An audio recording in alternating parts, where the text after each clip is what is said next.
नमस्कार दोस्तों, कर्मयोगी civil services में आपका स्वागत है। डेली करंट अफेयर में आज हम शुरू करते हैं। पहला टॉपिक है डेल्टा प्लस वेरिएंट या कोरोना वायरस का के क्या 417 उत्परिवर्तन क्या है दोस्तों, इसको हम देख लेते हैं। अभी जो है न्यूज में इसलिए है कि अभी जो है परिवार स्वास्थ्य मंत्रालय जो है इसने जो है डेल्टा प्लस वेरिएंट को जो है चिंताजनक वेरिएंट या वेरिएंट ऑफ कंसर्न के रूप में वर्गीकृत कर दिया है। क्या क्या है ये चीजें, इसको हम इन डिटेल्स में देखते हैं दोस्तों। तो आइए, इसमें ये क्या होता है चिंताजनक वेरिएंट या वेरिएंट ऑफ कंसर्न क्या है, इसको देखते हैं। इसके लिए अगर कुछ ऐसे साक्ष्य हो या मिलते हैं तो उनको जो है चिंताजनक वेरिएंट या वेरिएंट ऑफ कंसर्न घोषित किया जाता है। पहला जो उसमें होना चाहिए वो अगर प्रसारियता या उसका ट्रांसमिसिबिलिटी अगर बहुत तेजी से वृद्धि हो रही है तो उसको हम जो है चिंताजनक वेरिएंट घोषित करते हैं। या जिसमें जो है अधिक गंभीर बीमारी पैदा करने की शक्ति हो, जिसके लिए अस्पताल में भर्ती होना जरूरी हो और वह जो मृत्यु का कारण बन सके। कुछ जो है अगर ऐसा एंटीबॉडीज है जो शरीर में पैदा हुई है वो जो है उस वायरस को नष्ट करने में महत्वपूर्ण रूप से काम नहीं कर रही है, या तो टीका की प्रभावशीलता में कमी आ रही है, या जो हमारे पे नैदानिक लक्षण होते हैं उसका पता लगाने में विफलता होती है तो ऐसे जो वेरिएंट को क्या वेरिएंट ऑफ कंसर्न या चिंताजनक वेरिएंट के रूप में घोषित किया जा सकता है या किया जाता है। अब देखते हैं कि ये वायरस का उत्परिवर्तन क्या होता है या जिसको म्यूटेशन बोलते हैं। म्यूटेशन क्या है और क्यों होता है। म्यूटेशन का वास्तविक जो अर्थ होता है वह अनुक्रम संयोजन व्यवस्था में बदलाव होता है, इसका स्वाभाविक अर्थ जो होता है। और ये क्या है, जब अनुक्रम होता है मतलब कि वायरस का जो भी आरएनए या डीएनए होता है, सामान्यतः वायरस में आरएनए पाया जाता है, उस वो जो क्या होता है वो मल्टीप्लाई ट्रांसक्रिप्शन होता है, अपनी जैसी प्रतिलिपि बनाता है। और जब वो प्रतिलिपि बनाता है तो उसमें क्या होती है, त्रुटि होती है, बदलाव होते हैं और उस बदलाव को ही उत्परिवर्तन कहा जाता है। और और जो नया एक वायरस बनता है उसको वेरिएंट बोला जाता है। ये वेरिएंट जो होते हैं यह एक दूसरे से भिन्न भिन्न होते हैं, एक जैसे नहीं होते हैं, पिछला अगले से भिन्न होता है। अब देखते हैं ये जो उत्परिवर्तन होता ही क्यों है, आखिर में ये वायरस क्यों करता है। तो वास्तव में इसलिए करता है कि वायरस को जो है जीवित रहने के लिए एक होस्ट की जरूरत पड़ती है, जहाँ पर होस्ट मतलब जीवित रह सके।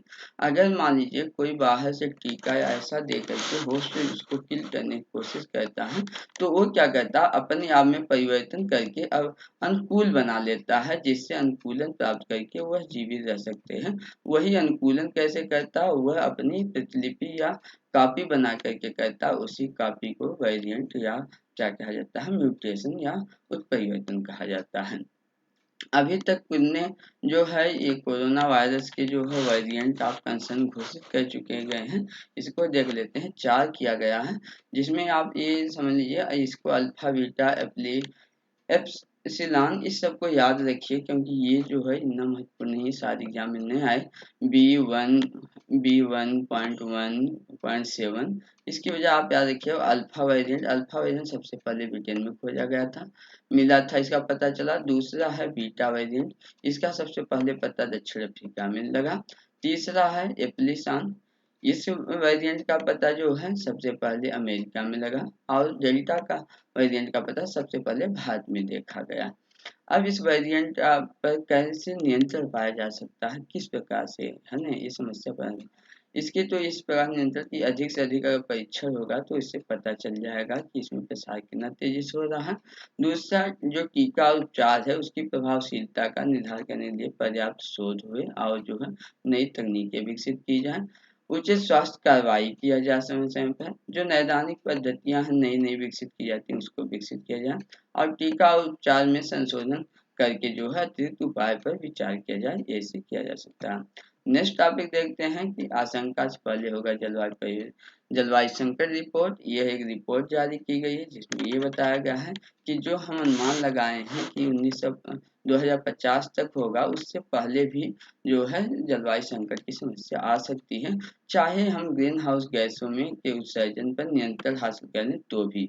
यह रिपोर्ट किसने बोला है? ये रिपोर्ट जो है संयुक्त राष्ट्र संघ का जो है संयुक्त महासचिव के नेतृत्व में या उनको सलाह देने के लिए एक जलवायु विज्ञान सलाहकार समिति या बोर्ड है, उस बोर्ड ने जो है अब एक रिपोर्ट की मसौदा जारी किया। मसौदा मतलब ड्राफ्ट जारी किया है, जो अभी ऑफिशियली जारी नहीं किया जाता, उसको ड्राफ्ट बोलते हैं।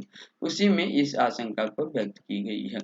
वो अब देखते हैं कि रिपोर्ट में क्या-क्या कहा गया है। रिपोर्ट में कहा गया है कि आगामी दशक में जो जीवन पृथ्वी पर जीवन है, इसका मौलिक आकार ही बदल जाएगा अगले आने वाले दशक में ही, और मनुष्य जो है उसके द्वारा पृथ्वी इतनी गर्म हो जाएगी कि फिर रहना मुश्किल हो जाएगा। इससे क्या-क्या प्रभाव पड़ेगा अगर ऐसा परिवर्तन हो जाता है, मौलिक परिवर्तन। इससे एक समस्या तो हो जाएगी, विलुप्त प्रजातियाँ विलुप्त होने लगेंगी अधिकांश। बीमारी जो है बहुत तेज़ी से बीमारियाँ फैलने लगेगी। गर्मी इतनी असहनीय होगी कि लोगों का जीना मुश्किल हो जाएगा। पारिस्थितिक तंत्र का नष्ट होने लगेगी, बहुत तेज़ी से नष्ट होगा, और समुद्र स्तर में वृद्धि से जो है शहरों पर संकट आ जाएगा। और क्या होगा कि जो समुद्र स्तर के मतलब समुद्री तटीय इलाके हैं, वहाँ पर बाढ़ आने की संभावना होगी। विनाशकारी जलवायु परिवर्तन प्रभाव में वृद्धि होगी, और जो 2050 तक बहुत दर्दनाक तरीके में स्पष्ट होने लगी कि ये जो परिवर्तन होगा। इससे क्या-क्या चिंता हो सकती है? इससे चिंता, अगर ये समय से पहले नज़दीक आ जाती है तो भयानक परिणाम होंगे और बहुत कम समय मिलेगा इससे निपटने में। ये हो सकता है। और चिंता क्या, खाद्य असुरक्षा सबसे बड़ी है कि अगर ऐसी तो अभी भी लोग कितने गरीब भुखमरी के शिकार हैं, और एक समस्या आएगी तो खाद्य असुरक्षा सबसे बड़ी समस्या होगी, भुखमरी लोग सामना करेंगे। अगला समस्या है कि तटीय शहरों में आने वाली जो बाढ़ आएगी, उससे बचा पाना मुश्किल होने लगेगा, और अगर समुद्र का स्तर बढ़ने लगेगा तो इसके कारण जो है तूफान और अधिक घातक होते जाएंगे उस क्षेत्रों में। और क्या है, बहुत ज़्यादा गर्मी पड़ने की वजह से जो है तापमान में वृद्धि होगी, और इसकी वजह से गंभीर सूखा पड़ेगा और लोग भूखों प्यासों मरने लगेंगे, पानी की बहुत समस्या होने लगेगी। ये चिंताएं व्यक्त की गई हैं। अगर ये देख लेते हैं कि ये क्या वैज्ञानिक सलाहकार बोर्ड क्या है संयुक्त राष्ट्र महासचिव का। ये जो है 2013 में इसका निर्माण किया गया था। इसमें जो होते हैं विभिन्न क्षेत्रों के प्रसिद्ध वैज्ञानिक शामिल होते हैं, जैसे प्राकृतिक क्षेत्र के, सामाजिक और मानव विज्ञान क्षेत्र के, जैसे विभिन्न क्षेत्रों के वैज्ञानिक शामिल होते हैं। इस बोर्ड का प्रमुख कार्य क्या है? इस बोर्ड का प्रमुख कार्य जो है वह परामर्श देना है। किस तरह का परामर्श? किसको? ये संयुक्त राष्ट्र महासचिव को, और संयुक्त राष्ट्र के जो संगठन कार्यकारी हैं, कार्यकारी प्रमुख हैं, इन लोगों को परामर्श देना होता है किन विषयों पे? सतत विकास पर तथा प्रौद्योगिकी और नवाचार जैसे विषयों पर जो है परामर्श देने का काम ये करता है। अगला देखते हैं टॉपिक है मिशन कर्मयोगी के लिए जो है एक कार्यबल का गठन किया गया है। न्यूज में ये है कि इसके जो कार्यबल का जो प्रमुख बनाए गए हैं वो जो है यस डी शिवूलाल। ये एस डी शिवूलाल इन्फोसिस के पूर्व सीईओ हैं, रह चुके हैं। उन्हीं को जो है मिशन कर्मयोगी के लिए कार्यबल बनाया गया, उसका प्रमुख बनाया गया है। अब देख लेते हैं मिशन कर्मयोगी क्या है। यह जो है नौकरशाही में व्यापक रूप से सुधार लाने के लिए की गई है, गठन किया गया है, मतलब मिशन कर्मयोगी है, और ये जो टास्क फोर्स है वो सरकार की मदद करेगा इस नौकरशाही में व्यापक सुधार लाने के लिए। इसको कार्य क्या, इस टास्क फोर्स का काम क्या होगा? इसके टास्क फोर्स का काम होगा कि मिशन कर्मयोगी को दिशा निर्देशन और संचालन के लिए एक स्पष्ट रोड मैप और विशेष उद्देश्य संवाहक तैयार किया जा सके, या विशेष एक स्पेशल पर्पज व्हीकल तैयार करना ही इस टास्क फोर्स का काम होगा। देख लेते हैं मिशन कर्मयोगी क्या है। मिशन कर्मयोगी क्या है? ये जो है भारतीय नौकरशाही में व्यापक सुधार करने के उद्देश्य से लाया गया है। इसमें क्या है, इसके लिए जो है नागरिक अनुभव में वृद्धि करना, या दक्षता पूर्ण कार्यबल की उपलब्धता के उद्देश्य जो है सिविल सेवाओं के में जो नियम आधारित की बजाय जो है भूमिका आधारित क्षमता विकास को विकसित करने के उद्देश्य से मिशन कर्मयोगी आरंभ किया गया। इसके कुछ मार्गदर्शक सिद्धांत हैं कि किस दिशा में काम करेगा मिशन कर्मयोगी। तो इसका जो मार्गदर्शक सिद्धांत है उसमें प्रथम है ऑन साइट सीखने की पद्धति पर ये बल देगा, न कि ऑफ साइट मतलब जहाँ काम होगा उसी सीख करके आगे बढ़ने का। दूसरी बात है साझा प्रशिक्षण और संरचना परितंत्र का निर्माण करने को फोकस किया गया है। उसमें शामिल होंगे शिक्षण सामग्री, संस्थान, कार्मिक सहित आपसी साझा होगा मतलब अवसंरचना प्रशिक्षण होंगे। नेक्स्ट इसमें है कि जो भी पद हैं सिविल सेवा के उनकी भूमिका, गतिविधि और दक्षता के ढांचे में जो है व्यापक दृष्टिकोण और उसका अद्यतन मतलब अपडेट करने के साथ साथ क्या होना चाहिए उसने एक अधिगम आधारित मतलब लर्निंग आधारित जो है विषय वस्तु का सृजन करना इसका मार्गदर्शक सिद्धांत है। ये उद्देश्य रखे गए एक तरह से।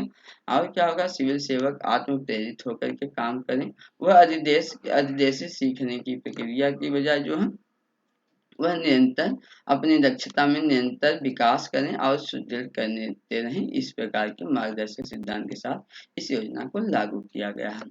संस्थागत ढांचा और कार्यक्रम का कार्यान्वयन किस प्रकार होगा इस मिशन के लिए इसको देखते हैं। तो इसके लिए जो है कुछ स्टेप सिस्टम बनाए गए हैं जिससे यह योजना बेहतर तरीके से लागू हो सके। तो प्रधानमंत्री की अध्यक्षता में जो एक गठन बनाया गया है वो मानव संसाधन परिषद किया गया है। यह जो है इस कार्यक्रम की निगरानी करेगी। अगला जो है मंत्रिमंडल सचिव या कैबिनेट सचिव जिनको बोलते हैं उनकी अध्यक्षता में समन्वय इकाई बनाई गई है। अगला जो है क्षमता विकास करने के लिए जो है सामंजस्य क्षमता विकास आयोग का गठन किया गया है। ये क्या होगा सामंजस्य बनाएगा और पर्यवेक्षी भूमिका निभाएगा। विशेष प्रयोजन वाहन एक स्पेशल पर्पज व्हीकल भी बनाया गया है। इस कार्यक्रम का महत्व क्या होगा दोस्तों इसको देख लेते हैं। इस महत्व है अधिक रचनात्मक, सृजनात्मक, विचारशील, नवाचारी, क्रियाशील, प्रोफेशनल, ऊर्जावान बनाने के लिए इसका महत्व है दोस्तों। ये होगा इसका